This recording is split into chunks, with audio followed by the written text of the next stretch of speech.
அருமை தமிழர்களே, சிவகுமாரின் அன்பான வணக்கங்கள். அண்மையில் கோவையில் ஒரு கல்லூரி நிகழ்ச்சி அது முடிச்சுட்டு விடியற் காலை சென்னையில் இறங்குகிறேன். காலையில் ஒரு 6 மணி இருக்கும். எங்கு பார்த்தாலும் ஒரே புகை மூட்டமாக இருக்கிறது. அதுவும் இது மார்ச் மாதம். ஏற்கனவே பொதுவாக எல்லா ஆண்டுக்கும் சொல்லக்கூடிய ஒரு வாசகம் ஒன்று நம்ம எல்லோரும் சொல்ல ஆரம்பிச்சிருவோம். என்ன, அப்பா வெயில் தாங்கலையே, காலையிலேயே 7 மணிக்கே நல்ல வெயில் அப்படிலாம் சொல்ல ஆரம்பிச்சிருவோம். அந்த பருவநிலை மாற்றம் அப்படி வருகிறது. ஒன்று நாம் சொல்லுவோம், இல்லைன்னா நம்மகிட்ட மற்றவங்க சொல்லுவாங்க, அப்பா என்ன வெயில்ப்பா காலையில் அப்படின்னு. ஆனால் இப்போ பருவநிலை மாற்றம்ன்றது உலகம் முழுக்கவே ஏற்பட்டிருக்கிறதுன்றது அன்றைக்கி காலையில் எனக்கு நினைவுக்கு வருகிறது. அப்படியே இறங்கினா ஒரு 20 அடி தூரத்தில் என்ன வண்டி நிற்குது, காரா, பைக்கா, ஸ்கூட்டரா, மாட்டு வண்டியா, ஒன்றும் தெரில. அவ்வளவு புகை மூட்டம் மாதிரி பனி மூட்டமாக இருக்கிறது. இயற்கை இந்த அளவுக்கு எப்படி மாறி போனது? ஒன்றுமே தெரியாத மாதிரி கேள்வி கேட்டால் என்ன அர்த்தம்? நீங்கள் தான் காரணம், நான் தான் காரணம், எதிர் வீட்டுக்காரர், பக்கத்து வீட்டுக்காரர், நாம் எல்லோரும் சேர்ந்து இந்த பல்வேறு கருவிகளை எல்லாம் பயன்படுத்தினுடைய விளைவு இல்லை. இன்னும் சரியாக சொன்னால், நம்மை சுற்றி இருக்கிற இந்த நீர், நிலம், காற்று, ஆகாயம், இந்த பஞ்சபூதங்களையும் அதற்கு உரிய மரியாதையை தராமல் பயன்படுத்தினுடைய விளைவு தான் இன்றைக்கி இந்த பருவநிலை மாற்றம். வெய்ய நாளில் மழை பெய்யுறது, மழை பெய்கிற காலத்தில் பனி வருவது, பனி வருகிற காலத்திலே வெயில் சுள்ளுன்று கொளுத்து, இது எல்லாத்தையும் இந்த மாற்றங்களை இப்போ பார்க்க ஆரம்பிச்சிட்டோம். ஒரு காலத்தில் பாருங்கள், பெரியவங்க வார்த்தையிலேயே அது எந்த அளவுக்கு பேணப்பட வேண்டிய ஒன்று அப்படிங்கிறத இயற்கையை பற்றி நமக்கு சொல்லி கொடுத்தாங்க. நம்முடைய இயக்குனர் SPM அவர்கள் ஒரு கூட்டத்தில் பேச போகிறப்ப சொல்கிறார், அவர் ராமேஸ்வரம் போயிருக்கிறாரு, அங்கே போய் அப்படியே கடலையும் பார்த்துட்டு வந்தேன்றதுக்கு, அங்கே போய் கடல் தரிசனம் வந்துட்டு வந்தேன் அப்படின்னார். கடல் தரிசனம். அப்போ கடலை ஒரு தெய்வமாக கருதுகிற ஒரு மனோபாவம் நம்ம பேச்சு வழக்கிலேயே இருந்திருக்குது.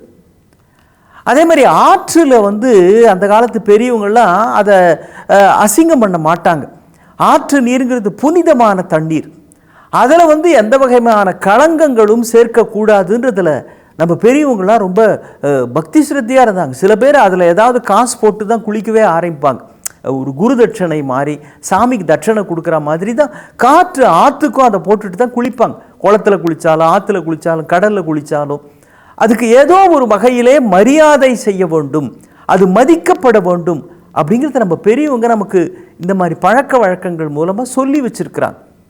ஆனால் இன்றைக்கி கணக்கு வழக்கே இல்லாமல் எவ்வளவோ ஆறுகளில் இந்தியா முழுக்க தொழிற்சாலையினுடைய கழிவுகளை எல்லாம் அதிலே கலக்கிறார்கள். கங்கை மாதிரியான நதிகளில், யமுனை மாதிரியான நதிகளில் ஏராளமான தொழிற்சாலையினுடைய கழிவு நீர் கலக்கிறது. இதில் கலக்கவே கூடாது, ஆனால் வேறு வழி இல்லைன்ற காரணத்துக்காக அறிவியல் ரீதியாக அதை எடை போட்டு இந்த நதியில் உங்கள் தொழிற்சாலையிலிருந்து இவ்வளவு அளவு கழிவுகள் தான் கலக்கலாம் அப்படின்னு ஒரு அனுமதி தராங்க. ஆனால் அந்த லைசன்ஸையும் தாண்டி நம்ம ஏராளமாக கலந்துடுறான். இந்த தண்ணீரெல்லாம் இது மாதிரி கலங்கப்படுகிற பொழுது அதிலே வாழ்கிற நீர்வாழ் உயிரினங்கள் பாதிக்கப்படுகின்றன. அந்த நீர்வாழ் உயிரினங்கள் பாதிக்கப்படுகிற பொழுது அதில் எவ்வளவோ சின்ன சின்ன கடல் பாசி முதற்கொண்டு, சின்ன சின்ன மீன் வகைகள் முதற்கொண்டு எவ்வளவோ உயிரினம் இருக்குது இல்லைங்களா? இது எல்லாம் திரும்ப நாம் தான் சீ ஃபுட் அப்படின்னு நம்மளே சாப்பிட்டுக்கிட்டு இருக்கிறோம். அப்போ இது மாதிரி அந்த கழிவுகள் கலக்கப்பட்ட அந்த உணவுகளை அந்த தண்ணீரிலே வாழ்ந்து வாழ்ந்து அந்த மீன் போன்ற வகைகளை நம்மவர்கள் சாப்பிடுகிற பொழுது மனிதனுடைய ஆரோக்கியமும் கெட்டு வீணாக போகிறது. அப்போ எந்த அளவிற்கு இதையெல்லாம் பத்திரமாக நாம் பேண வேண்டுமோ அதற்கு எதிர் திசைக்கு சென்று எந்த அளவுக்கு சீரழிக்க முடியுமோ அவ்வளோ அழிச்சிக்கிட்டு இருக்கிறோம். நீங்கள் மரங்கள் பாருங்கள், ஒரு புள்ளி விவரம் கேட்டால் ரொம்ப அதிர்ச்சிகரமாக இருக்கும். ஒரு நாளைக்கு ஃபுட்பால் கிரவுண்டு நீங்கள் பார்த்துருப்பீங்க, எவ்வளோ பெருசு இருக்கும் அப்படின்னு. டிவியெல்லாம் விளையாடுறப்ப பார்த்துருக்கலாம், இல்லை நீங்களே கூட விளையாடிருப்பீங்க. ஒவ்வொரு நாளும் 50,000 ஃபுட்பால் கிரவுண்டு அளவுக்கான காடுகளை மனிதன் அழித்து கொண்டு இருக்கிறான். மனிதன் என்ன, நாம் தான் அழிச்சிக்கிட்டு இருக்கிறோம். 50,000 ஃபுட்பால் கிரவுண்டு, அப்போனா அது எவ்வளோ பெருசு இருக்கும்? அதில் எவ்வளவு மரங்கள் இருக்கும்? அப்போ அந்த காடு எவ்வளவு பெரிதாக இருக்கும். அவ்வளவு மரங்களை எல்லாம் நம்முடைய பயன்பாட்டுக்காக நாம் அழிச்சுக்கிட்டு இருக்கிறோம். அந்த மரங்களால் தான் நமக்கு ஆக்சிஜன் கிடைக்கிறது. அந்த மரங்களால் தான் பெரும் புயல்கள் வராமல் காப்பாற்றப்படுகிறோம். அதெல்லாம் எப்படி காப்பாற்றுகிறதுன்னு பெரிய விஷயம். அந்த மரங்களிலே கேன்சர் போன்ற மிக கொடிய நோய்களுக்கான மூலிகைகளும் இருக்கின்றன. பல்வேறு வகையில் மரம் நமக்கு துணை இருக்கிறது.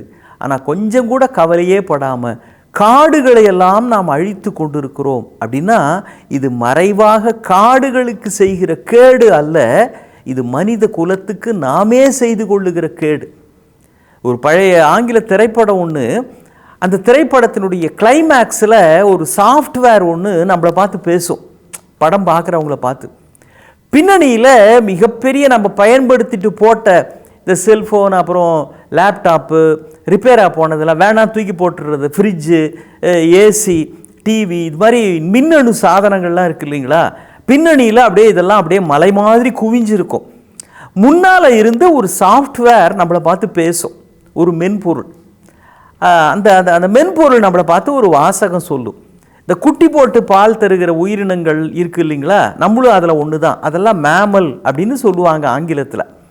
குட்டி போட்டு பால் தருகிற இனம், முட்டையிலிருந்து வருகிற இனம், இப்படி 2 பிரிவு உண்டு இல்லையா. மனிதர்கள்லாம் குட்டி போட்டு பால் தருகிற இனம், நம்மளெல்லாம் மேமல் அப்படின்னு சொல்லுவாங்க. இப்போ அந்த சாஃப்ட்வேர் நம்மளை பார்த்து சொல்கிற மாதிரி ஒரு வசனம், நீங்கள்லாம் மேமல் கிடையாது. யார்? நாமெல்லாம். நீங்கள்லாம் மேமல் கிடையாது. ஏன்னா எந்த மேமலும் தான் இருக்கிற இடத்த அழிக்காது. நீங்கள்லாம் வைரஸ் தான் இருக்கிற இடத்தையும் அழித்து விட்டு கடைசியில் தானும் அழிந்து போகும்.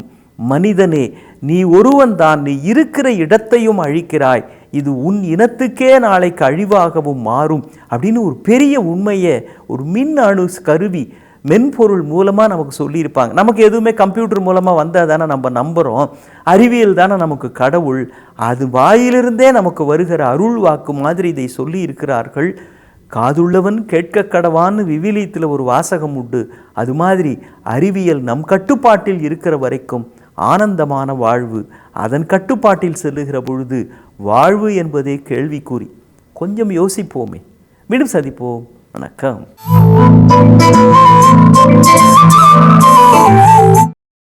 இன்னும் பல வீடியோக்களை காண சன்லைஃப் சேனலை சப்ஸ்கிரைப் பண்ணுங்க.